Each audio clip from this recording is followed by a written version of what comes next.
Act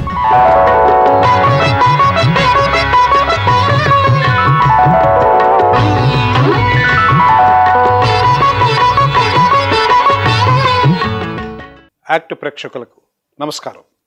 నేను మీ సింగంశెట్టి మురళీమోహన్ రావు.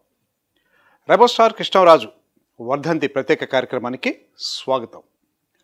మరి సినీ పరిశ్రమలో హీరోగా పరిచయమై విలన్గా మారి మళ్ళీ హీరోగా విజృంభించి రెబల్ స్టార్గా మన తెలుగువారి హృదయాలలో నిలిచిపోయిన కృష్ణరాజు గారు 2వ వర్ధంతి సందర్భంగా ఆయన సినీ జీవిత విశేషాలతో కూడిన ఈ సమాహారం మీకోసం.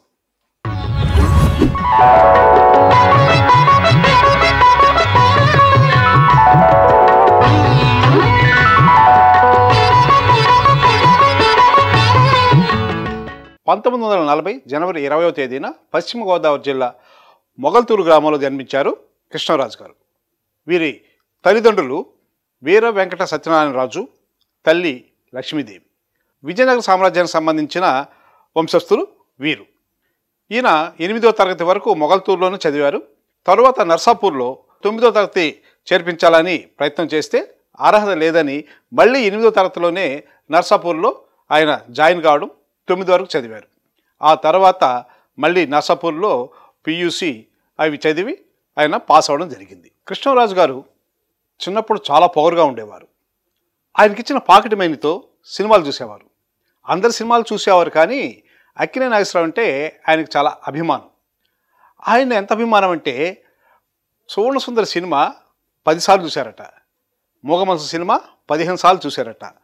బీకామ్ హైదరాబాద్లో చదివారు, కానీ ఫస్ట్ 2 ఇయర్స్ మాత్రము ఆయన చక్కగా చదువుకున్నారు.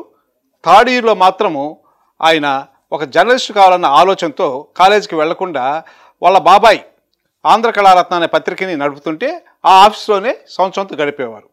ఆ విధంగా ఆయన బీకామ్ ఫెయిల్ అయ్యారు. ఆ విషయం తెలుసుకున్న వాళ్ళ నాన్నగారు ఎంతో బాధపడుతూ ఒక ఉత్తరం రాశారు. చూడన్నా, ఇది నీ భవిష్యత్తు, కానీ నేను ఇందులో నీకే ఆంక్షలు పెట్టట్లేదు, నువ్వేం చేస్తావో, నీ భవిష్యత్తు ఎలా కాపాడుకుంటావో అని ఒక ఉత్తరం రాసింది. దాన్ని చదివిన కృష్ణరాజు గారు చాలా బాధపడిపోయారు. ఇక బీకామ్ పక్కన పెట్టేసి ఏదైనా వ్యాపారం చేయాలని నిశ్చయించుకున్నారు కృష్ణరాజు గారు.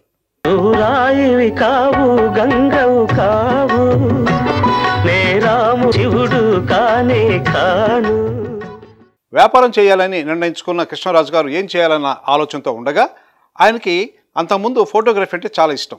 ఆ ఉద్దేశంతో అబిడ్స్లో ఒక ఫోటో స్టూడియోని ఏర్పాటు చేశారు. దాని పేరు రాయల్ ఫోటో స్టూడియో. మరి ఈ ఫోటో స్టూడియోలో ఎన్టీఆర్, ఏఎన్ఆర్ యొక్క ఫోటోలను పెట్టేవారు డిస్ప్లేలో.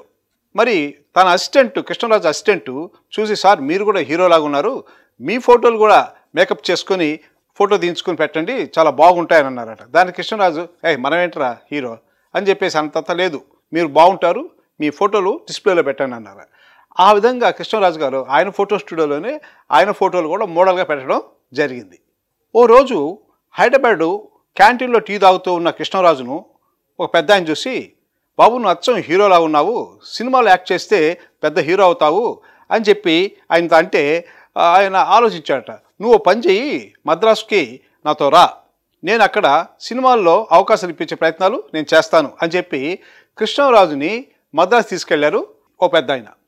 ఆయన మద్రాసు తీసుకెళ్ళి అక్కడ ఒక రూమ్ తీసుకుని ఆ రూమ్లో ఉంటూ మన ప్రముఖ మేకప్ ఆర్టిస్ట్ అయిన పీతాంబరం గారిని పిలిపించి ఆయనతో మేకప్ చేయించి ఫోటో దించారట. ఆ తర్వాత కొంతకాలం ఆ మద్రాసులోనే ఈ ప్రయత్నాలు చేస్తూ ఉండగా ఈ పెద్ద ఆయన కొంత డబ్బు తీసుకొని కృష్ణరాజు దగ్గర ఆయన వెళ్ళిపోయాడట. అప్పటి నుంచి ఆయన కనిపించడం మానేశాడు. దీంతో కృష్ణరాజు గారు ఒక వారం రోజులు వెయిట్ చేసి, ఇక నేను మోసపోయాను అన్న ఉద్దేశంతో నేరుగా మళ్ళీ మద్రాసు నుంచి హైదరాబాద్ వచ్చేశారు.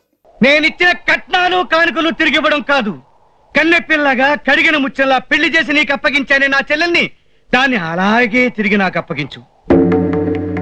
దమ్ముంటే అప్పగించరా. మరి హైదరాబాద్ వచ్చేసిన మన కృష్ణరాజు చూసి వాళ్ళ ఫ్రెండ్స్, ఏరా మద్రాసు నుంచి వచ్చేసావు, నీకు యాక్టింగ్ రాజని వాళ్ళకి తెలిసిపోయిందా, లేకపోతే నువ్వు హీరో కాదని, నువ్వు దేనికి పనికిరావని ఆ మద్రాసు నుంచి పంపించేశారా అని ఆట పట్టించారట స్నేహితులు. దాంతో పౌరుషం వచ్చిన మన కృష్ణరాజు గారు తండ్రికి ఫోన్ చేసి, నాన్న నేను ఈ విధంగా పూర్తిగా సినిమాల్లోనే నేను ప్రయత్నాలు చేసి అందులోనే నేను ఉండాలని అనుకుంటున్నాను అని అనగానే తండ్రి గారు ఏమన్నారంటే, ఓకే నాన్న, నీ భవిష్యత్తు నీ ఇష్టం, కానీ చక్కగా మంచి మార్గంలో వెళ్ళు అని ఒక సలహా ఇచ్చారట.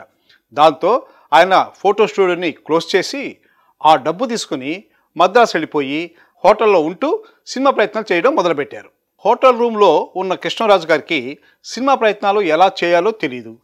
ఆఫీస్కి వెళ్ళి ఆయన ఫోటోలు ఇచ్చి వేషాలు ఆడడం ఆయనకి నామోషిగా ఫీల్ అయ్యారు. ఓసారి పాండి బజార్కి వెళ్ళారు. ఆ పాండి బజార్లో ఇలా సినిమాల ప్రయత్నాలు చేసే కొంతమంది ఆర్టిస్టులు అక్కడ ఉండడం, వాళ్ళతో పరిచయం ఏర్పడడం జరిగింది. ఆ సందర్భంలో ఒక కెమెరా అసిస్టెంటు ఎంకే రాజు అనే వ్యక్తి కృష్ణరాజుకు పరిచయం అయ్యి వీళ్ళిద్దరు మాట్లాడుకున్న సందర్భంలో ఏదో దూర బంధువు అవుతాడు ఎంకే రాజు అని తెలుసుకొని ఆయన ఏమన్నాడంటే కృష్ణరాజుతో, ఎంకే రాజు నాకు ఒక రచయిత తెలుసు, ఆయన దగ్గర నేను తీసుకెళ్ళి పరిచయం చేస్తానని చెప్పి డివి నరసరాజు దగ్గరికి తీసుకెళ్ళాడు కృష్ణరాజుని ఆ ఎంకే రాజు. డివి నరసరాజు కృష్ణరాజుని చూసి, బాబు నువ్వు చాలా చక్కగా ఉన్నావు, హీరోగా పనికొస్తావు, ఒక పని చెయ్యి, నువ్వు కేవీ రెడ్డి గారి దగ్గరికి వెళ్ళు నేను చెప్పానని, ఆయన దగ్గరికి వెళితే ఆయన నీకు ఏదైనా వేషం ఇవ్వచ్చు అని చెప్పి సలహా ఇచ్చారట.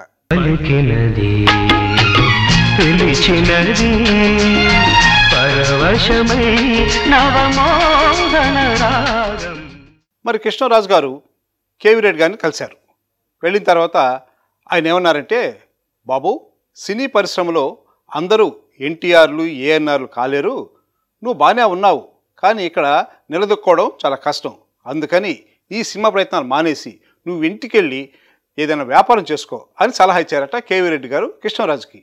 ఆ మాటలు నచ్చలేదు మన కృష్ణరాజు గారికి. ఆ తర్వాత ఎంకే రాజు మన ప్రఖ్యాత డైరెక్టర్ అయిన ప్రత్యేగాత్మక దగ్గరికి తీసుకెళ్ళి పరిచయం చేశారు. ఆయన కూడా చూసి, బాబు నువ్వు బాగున్నావు, కాకపోతే ఇప్పుడు నేను సినిమా తీయట్లేదు, నేను సినిమా తీసేటప్పుడు నువ్వు వచ్చి కలిస్తే నీకు నేను సినిమా అవకాశం తప్పకుండా ఇస్తాను అని చెప్పారట. ఆ మాటలతో కృష్ణరాజు ఎంతో సంతోషపడిపోయారట. మరి ఆ సమయంలో తేనె మనసులు అనే చిత్రంలో నటించడానికి కొత్త వారు కావాలి అనే ఒక పేపర్ ప్రకటన చూశారు మన కృష్ణరాజు గారు. మరి అందులో ఎంకే రాజు, బాబు నువ్వు ఫోటోలు పంపించు, అందులో నీకు అవకాశం రావచ్చు అని చెప్పంటే, ఫోటోలు నేను ఎందుకు పంపించాలి, నేను ఎందుకు చేయాలి అని అన్నారట. ఈయనకు అవగాహన లేదు కాబట్టి వెంటనే ఎంకే రాజు గారు వెళ్ళి మన డైరెక్టర్ కే ప్రత్యేగాత్మకతో, సార్ కృష్ణరాజు గారు ఇలా అంటున్నారు, మీరు చెప్పండి, మీరు చెప్తే ఆయన ఫొటోస్ పంపిస్తారు అని చెప్పారట. అప్పుడు డైరెక్టర్ గారు పిలిచి, బాబు ఆ తేనె మనసులు సినిమాకి నీ ఫోటోలు పంపించు, ఆదుర్తి సుబ్బారావు గారు డైరెక్షన్ జరుగుతుంది కదా, అవకాశం రావచ్చు అన్నారట. అప్పుడు ఓకే అని చెప్పేసి ఈయన ఫోటోల్ని ఆదుర్తి సుబ్బారావు గారి ఆఫీస్కి పంపించారు. అక్కడ ఆయన సెలెక్ట్ అయ్యారు. సెలెక్ట్ అయ్యి దాంట్లో 2 రౌండ్లు ఇంటర్వ్యూ పెట్టారు. మొదటి రౌండ్లో ఆయన ఓకే సెలెక్ట్ అయిపోయాడు, కానీ రెండో రౌండ్లో ఆయన మిస్ అయిపోయాడు. ఆ విధంగా ఆయనకి తేనె మనసులో నటించే అవకాశం మిస్ అయిపోయింది.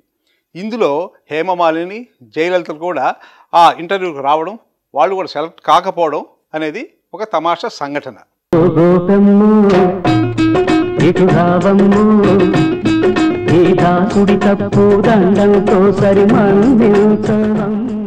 తేనె మనసులు చిత్రంలో కృష్ణరాజు గారు ఎన్నిక కాలేదు. దాంతో కొద్దిగా నిరుత్సాహపడ్డ కృష్ణరాజును చూసి మన డైరెక్టర్ ప్రత్యేగాత్మ గారు ఏమన్నారంటే, నీకు అనుభవం రావాలంటే కొన్ని నాటకాల్లో యాక్ట్ చేయి, ఈలోపు నేను సినిమాని ప్లాన్ చేస్తాను, ఆ సినిమాలో నిన్ను పెట్టి హీరోగా సినిమా తీస్తాను అని చెప్పారట ప్రత్యేగాత్మ గారు. ఆ మాటలు విన్న కృష్ణరాజు గారు ఆత్రేయ రాసిన పరివర్తన అనే నాటికను తీసుకొని అందులో ఒక క్యారెక్టర్ పోషించారు. ఆ నాటికను చూసిన సినిమా వాళ్ళు, ఓహో బాగానే ఉన్నాడు కుర్రాడు అని అనుకున్నారట. మన ప్రత్యేగాత్మ గారు మాత్రము, చూడు కృష్ణరాజు నువ్వు బాగా యాక్ట్ చేసావు కాబట్టి నీకు త్వరలోనే మంచి అవకాశాలు వస్తాయి అని చెప్పారట. ఆ తర్వాత ఓసారి ఆంధ్ర క్లబ్లో మన ప్రముఖ డైరెక్టర్ వి మధుసూదన్ రావు గారు ఆయన్ని చూసి, చూడు రాజు, రాత్రి నీ నాటకం చూశాను, చాలా బాగా చేశావు, నువ్వు పని చేయి, నేను వీరాంజనేయ అనే సినిమా తీస్తున్నాను, డూండి గారు కూడా దానికి నిర్మాతగా ఉన్నారు, ఒకసారి వచ్చి కలు అని చెప్పారట. ఈయన వెళ్ళి కలిశారు, ఫోటోలు ఇచ్చారు, అన్నీ జరిగాయి. కానీ అవకాశం మాత్రం రాలేదు. ఆ అవకాశం మన శోభన్ బాబు గారికి దక్కింది వీరాంజనేయ సినిమాలో. వయసు మళ్ళినా మా నాన్న చేసిన సేవకి కిరాయి కట్టండి, అనారోగ్యంతో కూడా మా అమ్మ పడ్డ శ్రమకి విలువ కట్టండి, ఆకలి గడుపుతో మా యాది చేసిన పనికి ఖరీదు కట్టండి, అవన్నీ లెక్కలు వేయండి.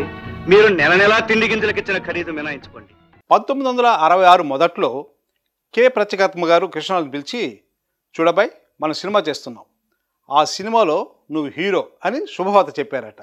దానికి ఎంతో సంతోషపడ్డాడు మన కృష్ణరాజు గారు. ఆ సినిమాలో ఆయన హీరోగా నటించడం మొదలుపెట్టారు. ఆయనకి జోడీగా కృష్ణకుమారిని సెలెక్ట్ చేశారు. తర్వాత మిగతా తారాగణం అంతా పాతవారితోనే షూట్ చేయడం జరిగింది. మరి ఆ సినిమా షూటింగ్ అప్పుడు ఫస్ట్ రోజు ఒక డైలాగ్ చెప్పమన్నారు కృష్ణరాజు గారిని డైరెక్టరు. ఆయన అక్కినేని అభిమాని కాబట్టి ఆయన బాడీలో కొంత అక్కినేని యొక్క బాడీ లాంగ్వేజ్ ఉంది. దాన్ని ఆయన తెలియదు ఆయనకి. కానీ ఆ డైలాగ్ చెప్పడం మాత్రం అక్కినేని గారు గుర్తొచ్చారట. అప్పుడు డైరెక్టర్ గారు ఏం చెప్పారంటే, చూడు నువ్వు అభిమాని కావచ్చు, కానీ నువ్వు ఒకరిని అనుకరించడం కరెక్ట్ కాదు, నీకంటూ ఒక ప్రత్యేక బాణిని ఏర్పరచుకోవాలి అని చెప్పి ఆ నటనలో కొన్ని సలహాలు ఇచ్చారట డైరెక్టర్ ప్రత్యేకాత్మ గారు. రాజు లేనప్పుడు సారంగో నువ్వు సారద పోరద సారంగా, రాజు లేనప్పుడు సారంగో నువ్వు సారద పోరద సారంగా. చిలకా గోరింక చిత్రం షూటింగు హైదరాబాద్లో జరుగుతుంది. మరి ఎస్వి రంగారావు కాంబినేషన్లో కృష్ణరాజు గారు నటించాలి. ఒక 4 రోజులు షెడ్యూల్ పెట్టారు, షూటింగ్స్ షెడ్యూల్. మరి 3 రోజులు అనివార్య కారణాల వల్ల ఆయన షూటింగ్ చేయలేకపోయారు. కానీ ఇంకా లాస్ట్ ఒక్కరోజే ఉంది. ఆ రోజు షూటింగ్ చేస్తేనే ఎస్వి రంగారావు గారి కాల్ షీట్ అడ్జస్ట్ అవుతుంది. లేకపోతే పక్క రోజే మళ్ళీ మద్రాసు వెళ్ళిపోయి వేరే షూటింగ్లో పాల్గొనాలి ఎస్వి రంగారావు గారు. మరి ఇక ప్రత్యేకాత్మ గారితో ఎస్వి రంగారావు గారు అన్నారు, డైరెక్టర్ గారు ఈరోజే నాకు లాస్ట్ డే, మరి ఈరోజు నైట్ కానీ షెడ్యూల్ కానీ కాకపోతే మరి నేను రేపు ఉదయాన్నే మళ్ళీ మద్రాసు వెళ్ళిపోవాలి, ఎలా చేస్తాను అంట. లేదంటే కృష్ణరాజు గారు ఉన్నారు కదా, ఆయన చేంజ్ చేస్తాము, బాగానే చేస్తానన్నారు. దానికి ఆయన అన్నాడు, ఆ అబ్బాయి కొత్తవాడు కదా, మరి ఈ 4 రోజుల షెడ్యూలు ఒకే రోజులో ఒకే నైట్లో నాతో కలిసి యాక్ట్ చేయగలడా అని అన్నట. చేస్తారు సార్ అని చెప్పి ఆయనకి నమ్మకం చెప్పి ఆ తర్వాత కృష్ణరాజు గారితో చెప్పారు, ఎస్వి రంగారావు కాంబినేషన్లో ఉంది కాబట్టి నువ్వు చక్కగా యాక్ట్ చేయని చెప్పి అన్నారట డైరెక్టర్ గారు. దానికి ఓకే అన్నారు కృష్ణరాజు గారు. తమాషా ఏంటంటే ఒక్క నైట్లోనే ఆ 4 రోజులకు సంబంధించిన ఆ షూటింగ్ షెడ్యూల్ని మన కృష్ణరాజు గారు ఎస్వి గారితో కలిసి సింగిల్ టేక్లో చేసేసారట. అది చూసిన ఎస్వి రంగారావు గారు, చాలా చక్కగా చేసావా, నువ్వు కొత్తవాడు అయినా కూడా చాలా అనుభవం గల నటుడిగా చేశావు అని అభినందించి ఆయన పక్క రోజు మద్రాసు వెళ్ళిపోయారట. అప్పుడు అక్కడ చెప్పారట, ఇలా కృష్ణరాజు గారు ఒక కొత్త అబ్బాయి చాలా బాగా చేశాడు, సింగిల్ టేక్లోనే అన్ని షాట్లు ఓకే చేశాడు అని చెప్పి ఎస్వి రంగారావు గారు అందరికి చెప్పడం జరిగింది. 1966 జూన్ 10వ తేదీన ఈ సినిమా రిలీజ్ అయింది. కాకపోతే ఈ సినిమా విజయవంతం కాలేదు. కృష్ణరాజుకు మాత్రం మంచి పేరు తీసుకొచ్చింది. ఈ చిత్రం ద్వారానే రమాప్రభ గారు తెలుగు తెరకు పరిచయం అయ్యారు. ఇందులో పాటలన్నీ శ్రీశ్రీ గారు రాయడమే ఓ ప్రత్యేకత. నడు నడు నడు నడు నడచిరా నడచిరా హంసవలే నెమలివలే. కృష్ణరాజు గారు చిలకా గోరింక చిత్రం తరువాత నటన పైన దృష్టి పెట్టారు. అందుకని కొన్ని ఇంగ్లీష్ పుస్తకాలు తెప్పించుకొని ఆ పుస్తకాలు చదివి నటనలో కొన్ని మెళకువలు తెలుసుకున్నారు. ఇలా కాదు, ప్రాక్టికల్గానే నటన నేర్చుకోవాలి అని చెప్పి ఆనాటి హీరో సిహెచ్ నారాయణరావు గారి దగ్గరికి వెళ్ళి, సార్ నేను మీ దగ్గర నటనలో కొన్ని మెళకువలు నేర్చుకోవాలి అని ఆయనతో చెప్పి ఆయన దగ్గర ఆ నటనలో ఉన్న ట్రిక్స్ కొన్ని నేర్చుకున్నారట. ఆ తర్వాత ఓ రోజు డూండి గారు కృష్ణరాజుని పిలిచి, చూడు కృష్ణరాజు, నీకు ఓ సినిమాలో విలన్ పాత్ర ఇస్తాను, దాన్ని చెయ్యి అని అన్నారట. విలన్ పాత్ర నేను చేయను అన్నారట. వెంటనే ఆ సినిమా మరో పార్ట్నర్ అయిన మల్లికార్జున గారు పిలిచి, చూడైనా నువ్వు చిలకా గోరింకలో హీరోగా చేసావు, కానీ ఆ సినిమా ఫ్లాప్ అయింది, నీకు అవకాశాలు లేవు, ఇందులో మంచి పాత్ర ఇది, ఈ విలన్ పాత్ర, ఈ విలన్ పాత్ర కోసం సావిత్రి గారు ఒక అబ్బాయిని కూడా పంపించారు, ఆ అబ్బాయిని కాదని నీకు ఈ అవకాశం ఇస్తున్నారు, కాబట్టి నువ్వు చక్కగా ఈ అవకాశం ఉపయోగించుకో అని అన్నారట. దానికి ఆలోచించి ఓకే అని చెప్పారట మన కృష్ణరాజు గారు విలన్గా యాక్ట్ చేయడానికి. ఇంతకీ ఆ సినిమా పేరేంటో తెలుసా? కృష్ణ హీరోగా నటించిన నేనంటే నేనే. ఆ చిత్రంలో ఆయన ఆ పాత్రను చక్కగా పోషించి విలన్గా కూడా మెప్పించారు. అన్నయ్య, నీ జీవిత రహస్యాలన్నీ ఇంకా ఎవరెవరితో చెప్పావరా? నీకు తప్ప మరెవరికి చెప్పలేదు అన్నయ్య. నిజం చెప్పు. నిజం అన్నయ్య, మరెవరికి చెప్పలేదు. నువ్వు చెప్పకపోతే మిగతా ఇద్దరికి ఎలా తెలిసిందిరా? నేనంటే నేను సినిమా తరువాత కృష్ణరాజుకి చాలా అవకాశాలు వచ్చాయి. బుద్ధిమంతుడు, పవిత్ర బంధం, రైతు కుటుంబం, వాడే వీడు, అదేవిధంగా బడిపంతులు, మరి ముఖ్యంగా మాయదారి మల్లిగాడు, భలే మాస్టారు, తర్వాత వైశాలి, ఆ తర్వాత మళ్ళీ పెళ్ళి, అమ్మ కోసం, ఇలాంటి ఎన్నో సినిమాల్లో ఆయనకి పాత్రలు రావడం, 4-5 సంవత్సరాలు తీరిక లేకుండా ఈ పాత్రలన్నీ పోషించి ఒక స్థాయిని కల్పించుకున్నారు తెలుగు సినిమాలో మన కృష్ణరాజు గారు. నేను రాసిన చిత్రాలు అందలేదా చదవలేదా? ఎందుకు అలాంటి పిచ్చి చిత్రాలు రాస్తారు? నీ అందం చూసి పిచ్చెక్కినవాడు రాతలు పిచ్చిగానే ఉంటాయి. మరి తప్పు, మీరు గొప్పించేవారు, మేము మిమ్మల్ని నమ్ముకుని బ్రతికేవాళ్ళం. మాకు డబ్బుంటే నీకు అందం ఉంది. కె హేమంబర్ధర్రావు అంటే డైరెక్టర్ కె ప్రత్యేకాత్మ గారి తమ్ముడు. ఆయన కృష్ణరాజు గారిని ఇంటి దొంగలు అనే సినిమాలో మళ్ళీ హీరోగా అవకాశం ఇచ్చి ఆ సినిమాని చేశారు. ఆ సినిమా యావరేజ్గా ఆడిన కృష్ణరాజుకి మళ్ళీ హీరోగా అవడానికి ఒక మంచి అవకాశాన్ని కల్పించింది. 1974లో మన చలసాను గోపి, అదేవిధంగా హరిరామ జోగయ్య వీళ్ళిద్దరూ కలిసి కృష్ణరాజుతో కృష్ణవేణి అనే సినిమాను నిర్మించడం జరిగింది. కానీ ఈ సినిమా సగం వరకే వాళ్ళు చేశారు. ఆ తర్వాత వారి దగ్గర డబ్బులు అయిపోయాయి. కృష్ణరాజుని అడిగి, హీరో గారు మా దగ్గర ఇంతవరకు డబ్బులు అయిపోయాయి, నెక్స్ట్ పిక్చర్ పూర్తి చేయాలంటే మీరు ఏదైనా పార్ట్నర్ చేస్తే బాగుంటుంది అని అడిగితే వెంటనే కృష్ణరాజు గారు ఓకే అని చెప్పి ఆ సినిమాని పూర్తి చేశారు. ఆ కృష్ణవేణి సినిమా పూర్తయ్యి మళ్ళీ రిలీజ్ అయిన తర్వాత సూపర్ హిట్ టాక్తో అది చాలా సంచలనాన్ని సృష్టించింది. ఆ సినిమాతో ఇక కృష్ణరాజు గారు హీరోగా స్థిరపడిపోయారు మన తెలుగు సినీ పరిశ్రమలో.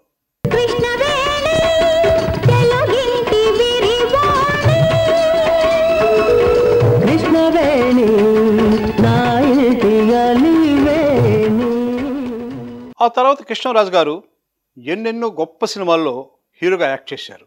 అందులో భక్త కన్నప్ప, అదేవిధంగా కటకటాల రుద్రయ్య, రంగూన్ రౌడీ, బెబ్బులి, బొబ్బిలి బ్రహ్మన్న, అదేవిధంగా మన రావణ బ్రహ్మ, ముఖ్యంగా చెప్పాలంటే ఆయన చేసిన అమరదీపం, ఇలాంటి ఎన్నో సినిమాల్లో చాలా మంచి పాత్రలు పోషించి హీరోగా నిలబడమే కాకుండా రెబల్ స్టార్ అనే పేరుని తెచ్చుకున్నారు కృష్ణరాజు గారు.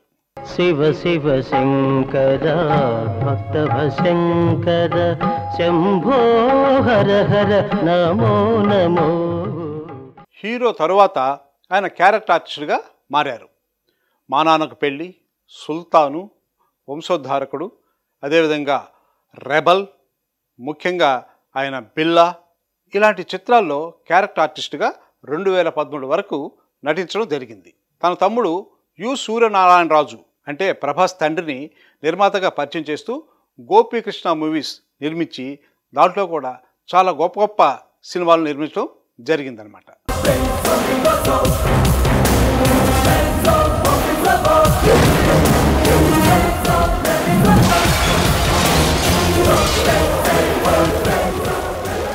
కృష్ణరాజు గారు రాజకీయాల్లో ప్రవేశించి బీజేపీ తరఫున 12వ పార్లమెంటు ఎన్నికల్లో కాకినాడ నుంచి ఆయన పోటీ చేసి ఎంపీగా గెలుపొందారు.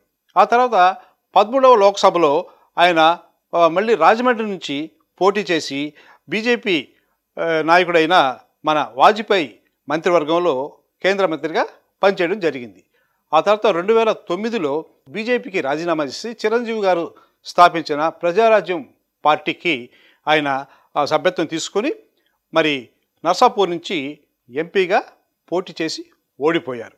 ఆ తర్వాత రాజకీయాలకు స్వస్తి చెప్పడం జరిగింది కృష్ణరాజు గారు. కాటుక కన్నుల అమ్మాయి నీ మాటలు తీయని సన్నాయి, కాటుక కన్నుల అమ్మాయి నీ మాటలు తీయని సన్నాయి. కృష్ణరాజు గారి మొదటి భార్య మన కంచి దగ్గర కార్ యాక్సిడెంట్లో చనిపోవడం జరిగింది. ఆ తర్వాత శ్యామలాదేవి గారిని ఆయన వివాహం చేసుకోవడం, వారికి 3 అమ్మాయిలు జన్మించడం జరిగింది. తన తమ్ముడు సూర్యనారాయణరాజు కొడుకు ప్రభాసు ఆయన నటవాసుడుగా తెలుగు చిత్ర పరిశ్రమలో వెలుగుతున్న విషయం మీకు తెలుసు. మరి అంతర్జాతీయ స్థాయిలో ఆయన హీరోగా ఎంతో పేరు తెచ్చుకొని మన తెలుగు పరిశ్రమకు ఇటు కృష్ణరాజు గారికి కూడా మంచి పేరు తీసుకొస్తున్నారు మన ప్రభాస్ గారు. ముఖ్యంగా చెప్పాలంటే ఆయన అనారోగ్యంతో 2022 సెప్టెంబర్ 11వ తేదీన మరణించడం జరిగింది. మరి ఇటు తెలుగు పరిశ్రమలో కావచ్చు, అటు రాజకీయాల్లో కావచ్చు, తనకంటూ ఒక ముద్రను వేసి మరి ప్రజల హృదయాల్లో చిరస్థాయిగా నిలిచిపోయిన కృష్ణంరాజు గారి వర్ధంతి సందర్భంగా ఆయన సినీ జీవిత విశేషాలతో కూడిన ఈ కార్యక్రమాన్ని మీకు సమర్పించింది మన యాక్ట్. మరి ఈ సందర్భంగా వారికి నివాళి అర్పిస్తున్నాం. మనందరం కలిసి యాక్ట్ తరపున కృష్ణంరాజు గారికి నివాళి అర్పిస్తున్నాం. ఇదండి ఈనాటి రెబల్ స్టార్ కృష్ణంరాజు వర్ధంతి ప్రత్యేక కార్యక్రమం. మరో ప్రత్యేక కార్యక్రమంలో మరో ప్రత్యేక అంశంతో మీ ముందుంటాను. అంతవరకు సెలవు. నమస్కారం. మీ సింగంశెట్టి మురళీమోహన్ రావు.